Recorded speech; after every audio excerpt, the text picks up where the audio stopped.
नमस्कार प्रेक्षकांनो, तारिणी या मालिकेच्या आजच्या जबरदस्त भागामध्ये खूपच मोठा धमाका आपल्याला पाहायला मिळतोय। ते म्हणजे चक्क युवराजच्या बेडरूममध्ये कोणीतरी कॅमेरा लावलाय। होय प्रेक्षकांनो, इकडे युवराजला कॉल करणारी व्यक्ती नेमकी कोण आहे? कौशिकीचं खरं रूप मात्र आता तारिणी समोर आलंय। परंतु कौशिकीने तारिणीला असं काही गुंडाळलंय ना मित्रांनो, आजच्या भागात एका पाठी एक असे धक्कादायक खुलासे आपल्याला पाहायला मिळतात। खांडेकर कुटुंबावरचं संकट मात्र आता मोठं होत चाललंय।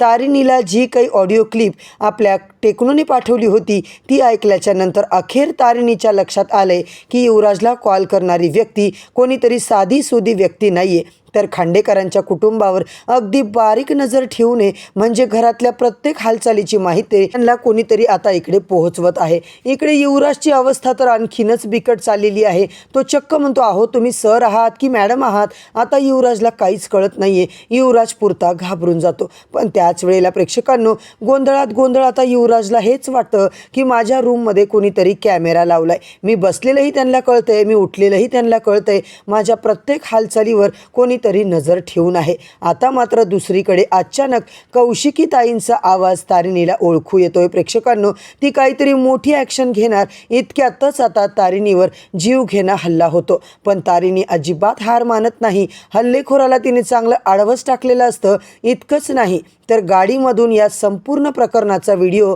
हा काढणारी जी कोणी व्यक्ती आहे ती मात्र तारिणीच्या नजरेत आलेली आहे। होय प्रेक्षकांनो, तारिणीला एक गोष्ट मात्र आता कळली आहे की या सगळ्या मागे खूप मोठा खेळ आहे आणि तो व्यक्ती जास्त वेळ आता लपून राहू शकणार नाहीये। युवराजला आता नवीन असाइनमेंट मिळणार हे सुद्धा जवळपास पक्कच झालंय, कारण फोनवरील संभाषणातून त्याला काहीतरी नवीन जबाबदारी दिली जाणार असल्याचे संकेत मात्र केदार आणि तारिणीला मिळतात। पण प्रेक्षकांनो, खरी मजा तर तेव्हा येणार आहे जेव्हा तारिणी कौशिकीला रंगे हात पकडते। युवराजला इतक्या रात्री कॉल कुणी केला याचा तारिणी थेट जाब विचारते आणि कौशिकी ताई तुम्हाला इतक्या सकाळी कुणी कॉल केला? तेव्हा कौशिकी मात्र स्वतःची बाजू मांडत म्हणते, आपण मीडियावाले आहोत ना, आपण मीडिया आहोत। आपली ओळख काय आहे? आवाज आपला जनतेचा आणि ओळख आपली महाराष्ट्राची। आणि तारिणीला तिचं हे उत्तर काही पटत नाही। तिला फ्लॅशबॅकमध्ये गुलाबने बोललेलं वाक्य आठवतं की तुमच्या खूपच जवळची व्यक्तीच खरा सूत्रधार आहे। उलट कौशिकी तारिणीला स्पष्ट शब्दात सांगते की तू न आधी स्वतःची काळजी घे, माझ्या कामात लुडबुड करायची गरज नाहीये। आता मात्र प्रेक्षकांनो, कौशिकी खरंच तारिणीला सावध करतीये, या सगळ्या कारस्थानापासून दूर राहण्याचा आता सल्ला देतीये की इकडे युवराजला कॉल करणारी व्यक्ती ही दुसरी तिसरी कोणी नसून फक्त कौशिकीच आहे। युवराजच्या रूममध्ये कॅमेरा आता नेमका कुणी लावलाय? तारिणीवर झालेल्या हल्ल्यामागे नेमका कुणाचा हात आहे? हे मात्र पाहणं फारच रंजकदार ठरणार आहे। म्हणूनच मित्रांनो, या सगळ्या प्रश्नांची उत्तरं ऐकून घ्यायची असतील तर आजचा इंटरेस्टिंग भाग शेवटपर्यंत नक्की ऐका। चॅनलवरती नवीन असाल तर चॅनलला सबस्क्राईब करा, व्हिडिओला लाईक करा। इकडे व्यवस्थित पूजा आता पूर्ण झालेली असते। केदारही तिकडे तारिणीला मदत करतो। तारिणी म्हणते, अरे तुला काय गरज होती यायची? झोपायचं ना? अगं माझी बायको पूजा करतीये ना, मग मला आता यावं लागेल ना। इकडे जोरजोरात घंटी वाजवायला केदार सुरू करतो आणि दुसरीकडे मात्र प्रेक्षकांनो, घंटीच्या आवाजाने युवराज आणि निशीला जाग येते। निशी म्हणते, अरे युवी बघ ना, आपल्या घरामध्ये काय चाललंय? जोरजोरात आवाज येतोय, नक्की काहीतरी गडबड आहे। निशी आता तिकडे तिला आठवतं की तारिणी पूजा करत असेल, इतका गोंगाट करायची काय गरज आहे? गपचूप पूजा करायची ना। युवराज म्हणतो, नशीब आहे की तारिणी पूजा करते, तू असती तर तुझ्याकडून पूजा तर झालीच नसती। नशीब आहे बाई, तुला आता झोपायला मिळते, तिला काही झोपायला मिळत नाहीये। तुला सुद्धा त्या पूजेसाठी उठायला लागलं असतं ना, मग तुला कळलं असतं। स्वतःचं कौतुक करण्यासाठी कारणं द्यायची असतात, हे तुझ्याकडून बरोबर शिकावं। इकडे मात्र प्रेक्षकांनो, या दोघांची भांडणं चालू असतात। निशी आता हवं तर तू ना प्लीज बाहेर जा, बेलसरींच्या घरी जा आणि परत इथं अजिबात येऊ नको, असं युवराज तिला म्हणत असतो। निशीला मात्र प्रेक्षकांनो खूपच इन्सल्टिंग वाटतं। तारिणीला आता कोणी किडनॅप केलं तर ना खूप चांगलं होईल। युवराज म्हणतो, एक काम कर ना गं, तिला कोणी किडनॅप करायला आलं ना, त्याला मी रिक्वेस्ट करतो की तुलाही घेऊन जा त्याच्या गाडीमध्ये, स्वतःची सीट कन्फर्म करून घे गं बाई। तारिणी बरोबर बेलसर यांच्या दोन्ही पोरी गेल्या ना, आमच्या जीवाला पण शांती मिळेल। इकडे मात्र आता झोप, किरकिर करू नको असं म्हणत निशी म्हणते, ठीक आहे झोपूया। लगेच ती झोपते। इकडे मात्र तारिणीची पूजा वगैरे संपन्न होते। तेवढ्यात तिचं लक्ष जातं की कौशिकी ताई आली आहे कौशिकीताई तुम्ही इथे काय करताय? इतक्या उशिरा आल्या तुम्ही? इतकं पूजेसाठी उठायची काय गरज होती? कौशिकी म्हणते ही पूजा तू आपल्या घरच्यांसाठी करते ना, मग मी असणं योग्य आहे, चांगलंच आहे ना. तसंही आता या वातावरणात सगळ्या गोष्टीमध्ये मला तर फार चांगलं वाटतं गं तारिणी. तारिणी म्हणते तसं नाही ताई, ऑलरेडी तुम्ही कामानिमित्त सतत बाहेर असता, तुम्हाला झोप कमी आहे, तुम्हाला किती स्ट्रगल करावं लागतं ना, म्हणून म्हटलं मी इतकी मोठी पूजा आता आपण करतोय आणि तुम्ही आल्या ही तर खूपच चांगली गोष्ट आहे, असं त्यांचं आता चालू असतं बोलणं. तेवढ्यातच आता कौशिकीला कॉल येतो. जसं तिला फोन आला आणि कौशिकी मात्र म्हणते चला चला आवरा तुम्ही तुमचं, मी जरा फोन अटेंड करून येते. ते ऐकून तारिणीला डाऊट वाटतो, या वेळेला इतक्या बेरात्री ताईला कुणी फोन केला? नक्कीच काहीतरी गडबड आहे. सगळ्या गोष्टी तिला आठवतात, जसं कौशिकीताईने त्या दिवशी गोष्टी फिरवल्या, युवराजचं सोडवणं तिला कसं डोईजड झालंय हे सगळं तिला आठवतं. आता मात्र गुलाबने सांगितलेली गोष्ट आठवते की व्यक्ती तुमच्या घरचीच आहे, जितकी वाटते तेवढी व्यक्ती साधीसुधी नाही आहे. ती व्यक्ती तुम्हाला दाखवेल की तुमची त्यांना काळजी आहे, पण अजिबात तसं नाही आहे. इकडे कौशिकीचं बोलणं सुरू असतं. कौशिकी रूममध्ये जाते. तारिणी केदारला प्रसाद देऊन पटकन कौशिकीच्या रूमच्या तिकडे जाते. जसा तिचा प्लॅन प्रेक्षकांनो ॲक्शन मोडमध्ये आलेला असतो, तारिणीला आता तिकडे कौशिकी बघता फोन कट करून बाजूला येते. काय रे, काय करताय तुम्ही दोघं इथे? तारिणी म्हणते ताई तुम्ही प्रसाद घेतलाच नाही म्हणून मी प्रसाद द्यायला आले. कौशिकी म्हणते अगं फोन आला ना म्हणून मी इकडून आले, दे प्रसाद दे बरं. इकडे ती म्हणते ताई काय झालं, काही काळजीचं कारण आहे का? एवढं सकाळी तुम्हाला फोन आलाय म्हणून विचारलं. कौशिकी म्हणते तू विसरलीस का, आपण मीडिया हाऊस आहोत, सगळ्या गोष्टी आपल्यासाठी खूप कॉमन आहेत ना, मग आता हे सगळं चालू राहणार आहे, केदारला माहिती आहे ना.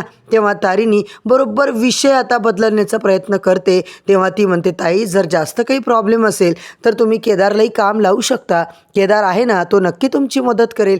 केदार मात्र आता इकडे बघत असतो. कौशिकी म्हणते अगं नको काळजी करू बाळा, माझं मी व्यवस्थित मॅनेज करू शकते, मी सगळं करू शकते. इकडे मात्र तू आता फक्त स्वतःची काळजी कर, तुझा उपवास आहे ना. केदार आता जरा हिची मनापासून काळजी घे. केदार मात्र तारिणीला तिकडून पाठवून देतो आणि आजूबाजूला लक्ष ठेवून ती म्हणते आता आपलं काम बरोबर व्हायला पाहिजे, आठवण ठेवा. तेव्हा तारिणीचा प्रेक्षकांनो पारा चढतो.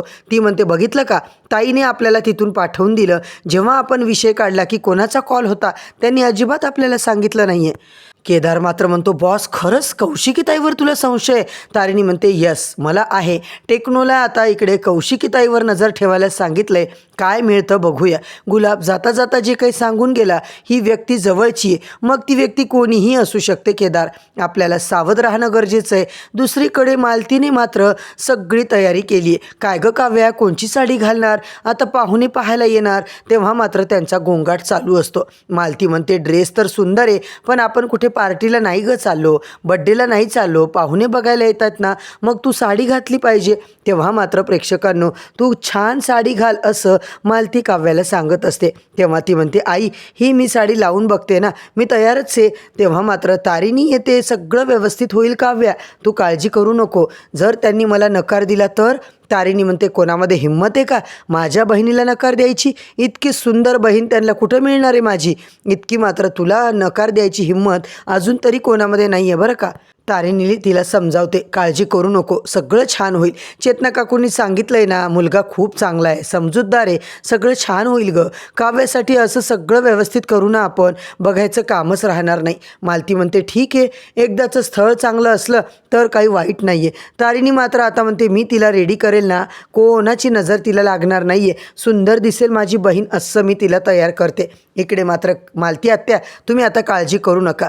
तारिणी म्हणते काय काकांची आठवण आली का? ती म्हणते हो गं, एवढीशी होती काव्या तेव्हा ते आम्हाला सोडून गेले, आता हिचं लग्न व्हायची वेळ आली आहे, आठवण तर येईलच ना. माझी खात्री आहे गं सगळं व्यवस्थित होईल आता, पण तरी मनाला धाकधूक असतेच ना. इकडे मात्र प्रेक्षकांनो काव्याला आता बाकीच्या साड्या वगैरे ती दाखवायला लागते. तारिणी आता बोलत असते आपण तयारी करू चला. दुसरीकडे सुमी केदार दोघं घराची आवरासावरी करतात. सुमी म्हणते काय रे, तू इतकी मदत नको करत जाऊ बाबा, तू या घरचा जावाई आहेस. केदार म्हणतो अगं मी या घरचा धनुषसुद्धा आहे ना. एकीकडे केदार आता चादर वगैरे नीट करतो, सगळ्या कुंड्या बिंड्या नीट लावतो, सगळं आता आवरासावरी करते. आणि तेव्हा मालती येते. म्हणते काय पेढ्यांसाठी पाठवलंय का तू? अगं इकडे मात्र पाहुण्यांनी होकार दिला तर पेढे नको का? मालती म्हणते आई तू जरा जास्तच घाई करतेस का? इकडे मात्र नाही ग सुमी. तुम्ही मात्र म्हणते पहिले जरा नीट बोलायला शिक. आपल्या घरामध्ये पाहण्याचा कार्यक्रम आहे, आपल्याला नीट राहायला पाहिजे ना. 2-2 शब्द चांगले बोला ग. तोंडामध्ये गोडवा असला सगळं चांगलं होतं. इकडे मात्र प्रेक्षकांनो आता सगळा टाईमपास चाललाय. बघ माझा धनुषसुद्धा मला किती मदत करतोय. तारिणी काव्याला आवडते, पण मला एक कळत नाहीये तुझा जावई कुठे? ते दोघं काही दिसत नाहीये. रेखा म्हणते माझ्या जावयाला कामं असतात, तो काय रिकाम टेकडा आहे का? तो काही फिरत नाही रिकाम टेकड्यासारखा आश्रम करत. केदारची मात्र तिने बरोबर आता खोड काढलेली असते. रेखा आता इकडे म्हणते काय झालं, माझ्या पाया पडायची गरज नाही आहे. केदार म्हणतो मी तुमच्या पाया पडत नाही आहे, खुर्ची तिकडे न्यायची आहे म्हणून मी वाकलोय, असं म्हणून ते दोघे हसायला लागतात. तर दुसरीकडे प्रेक्षकांनो मस्त युवराज मात्र गेम खेळत असतो. तेवढ्यात त्याला परत एकदा कॉल येतो आणि त्याच नंबरवरून कॉल आलाय. युवराज पहिले रूमचं दार बंद करतो. तिकडून मात्र आवाज येतो, अच्छा आज दार बंद आहे वाटतं. तेव्हा तो म्हणतो अहो काय, तुम्हाला कसं माहिती दार बंद आहे उघडं आहे? आता तुम्ही स्त्रीचा आवाज, काहीतरी गडबड आहे. तिकडून युवराजला आता फोनवरून बोलण्यात येतं की तू अजिबात काळजी करू नको, तू फक्त तुझ्या कामामध्ये लक्ष दे. युवराज मात्र घाबरतो. मला एक गोष्ट सांगा, तुम्हाला कसं कळलं की माझ्या रूमचं दार बंद आहे की उघडं आहे? तुम्ही काय CCTV तर लावले नाही ना माझ्या रूममध्ये? चुकीचं, कोणाच्या रूममध्ये पर्सनल स्पेसमध्ये CCTV वगैरे लावणं चुकीचं आहे बरं का. तिकडून आवाज येतो, लक्ष देऊ नको, गपचूप बस, तुला मी काय सांगते ते ऐक. आता मात्र कोणावरही डाऊट यायला नकोय, सगळ्यांनी माझ्यावर बारीक लक्ष ठेवलंय. तेव्हा तिकडून आवाज येतो, हे बघ जेवढं मी सांगितलं ना तेवढं कर. तुझ्या रस्त्यामध्ये जी काही लोक येतील त्यांना बाजूला करणं हे माझं काम आहे, तू काळजी करू नकोस. पण आता तुला एक महत्त्वाचं काम करायचे. युवराज मात्र म्हणतो तुमचं काय काम आहे? मला माहिती आहे तुमचं आणि गुलाबची ओळख आहे, पण तुम्ही बोलताय ना ते मला काहीच समजत नाही आहे. तेव्हा आता तिकडून आवाज येतो, तू काळजी करू नको रे बाबा, तुला मी सगळं समजावते, जास्त विचार करू नको, काय करायचं काय नाही मी सगळं सांगते. युवराज मात्र सगळ्या गोष्टींचा विचार आता इकडे करत असतो. आता इकडे दुसरीकडे बेलसरेंच्या घरी पाहुणे आलेले असतात. चेतना सगळ्यांची ओळख करून देते. सुमी आहे, माधवराव आहेत, मालती, रेखा सगळ्यांची ओळख करते. केदारला तर आपण ओळखतोच, काय सांगू तुम्हाला. जसं आता कळलं ना की तारिणीची बहीण लग्नाची, आम्ही विचार केला आणि लगेच आता होकार देऊन टाकू. तारिणीचे जसे गुण आहे तसे तिच्या बहिणीचे असले तर मात्र आम्हाला आयुष्याचं चांगलं होईल, आम्हाला पाहायचं कामच नाही आहे. चेतना तारिणीचं खूप कौतुक करते. रेखाला मात्र भलताच त्रास होतो. इकडे काव्या रेडी आहे. तारिणी मात्र म्हणते हो रेडी आहे काव्या, आणू का तिला? चेतना विषय आता सावरते. काय मालती ताई, तुम्ही आता सासू व्हायला तयार आहात की नाही? एवढ्या यंग वाटता. मालती म्हणते तुम्ही सुद्धा तर सासू झालात ना, तुम्ही तर किती सुंदर आहात. तेवढ्यात काव्या तिकडे येते. चेतना आता चहाचा ट्रे, नाश्ता सगळं तिकडे ठेवून देते. तुम्ही आता घ्या. तारिणी लगेच पुढे येते, एक एक करून सगळ्यांना चहा देते. लगेच आता काव्याला ती सांगते कोणी काही गैरसमज करून घेऊ नका, चहा मी बनवलेला नाही आहे, हा चहा तारिणीने बनवला आहे. तेव्हा आता ते म्हणतात चांगली गोष्ट आहे. तारिणी सगळं सावरते. माझी काव्या कधीच खोटं बोलत नाही, स्पष्ट बोलते. केदार म्हणतो खूप स्पष्ट व्यक्ती आहे ती. आजकाल सगळ्यांना स्पष्ट राहणं खूप आवश्यक झालं आहे. असं तोंडात एक, मनात एक, बाहेर एक असं करता कामा नये ना. केदार त्यांना पोहे द्यायला लागतो. तेव्हा ते म्हणतात जाऊ दे, तू चहा बनवला नाही पण पोहे तर अगदी सुरेख झाले बरं का. काव्या म्हणते पोहे सुद्धा मी बनवलेले नाही आहेत, ते सुद्धा तारिणीने बनवले. तेवढ्या चेतना म्हणते अगं खरंच चांगली गोष्ट आहे काव्या, तू खरं बोलते, स्पष्ट बोलते. मला न स्वयंपाक येत नाही, अजूनसुद्धा मी कधी स्वयंपाक केला नाही. तेव्हा चेतना म्हणते तुला माहिती आहे का बाळा, जेव्हा माझं लग्न झालं ना मला साधं कुकर लावता येत नव्हतं. खरंच मुली शिकल्या की प्रगती होते ग, हळूहळू सगळं येतं. इकडे मुलगा मात्र म्हणतो मला स्वयंपाक करायला आवडतो. तेव्हा काव्या म्हणते चांगली गोष्ट आहे. ते विचारतात तुम्हाला दोघांना काही बोलायचं आहे का, तुम्ही एक दुसऱ्याला विचारू शकता. काव्या मात्र म्हणते हो मला थोडं विचारायचं आहे. केदारकडे भरभरून ती आता कौतुक करायला लागली आहे. खरंच असा स्पष्ट व्यक्ती, स्पष्ट गोष्ट मनापासून आता मत मांडणारी, घराला ॲडजस्ट करणारी लोकं मिळाली तर काय हवं अजून आयुष्यात. चेतना म्हणते तुम्ही लाजू नका, तुम्हाला काय बोलायचे तुम्ही बाजूला जाऊन बोलू शकता. काव्या म्हणते हो मला बोलायची गरज वाटते. मालती मात्र म्हणते नको नको काही गरज नाही, सगळ्यांच्या समोर बोल बस झालं. तेव्हा चेतनाताई म्हणतात हे बघा मालतीताई आमची काही हरकत नाही आहे, मुलगा मुलगी खरंच चांगले आहेत, एकमेकांना बोलू द्या, त्यांच्या सगळ्या गोष्टी क्लिअर होतील मगच होकार देऊ द्या. काव्या मात्र म्हणते मला बोलायचं आहे, आयुष्यभराचा निर्णय आहे तो असा पटकन एकाएकी मी नाही घेऊ शकत, आपल्याला सगळ्या गोष्टींबद्दल बोलणं गरजेचं आहे ना. नकार देत असतात इकडे सगळेजण, पण काव्याचा आग्रह असतो म्हणून मुलगासुद्धा म्हणतो ठीक आहे आपण बोलूया. सविस्तर आता बोलणं चालू असतं, सगळे आता त्यांना बोलायला आत पाठवतात. मालतीला काळजी वाटते, तिला असं वाटतं काव्या जर काही चुकून बोलली तर मात्र अवघड होईल. सुमी म्हणते नको काळजी करू, तू थोडी समजूतदार वाटते मला, मुलगाही समजूतदार आहे आणि काव्याही हुशार आहे ग, तुम्ही नका काळजी करू. मलाही वाटतं की या सगळ्या गोष्टी व्यवस्थित मॅनेज करेल काव्या, मुलगा खरंच खूप चांगला आहे, तो घेईल सगळं समजून. इकडे मात्र मित्रांनो आपला भाग संपतो. आता तारिणी इकडे म्हणत असते कॉलनुसार ती व्यक्ती आपल्या घरावरती बारीक लक्ष ठेवून आहे.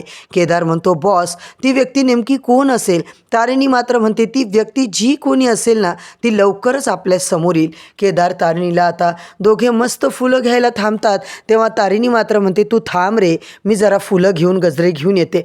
तारिणी जसं फुलाच्या दुकानावर जाते प्रेक्षकांनो, एक गुंडा मात्र धारदार चाकू घेऊन तारिणीवर हमलाच करतो. आता मात्र त्याने चक्क इकडे ब्लॅक कलरची हुडी घातलेली असते.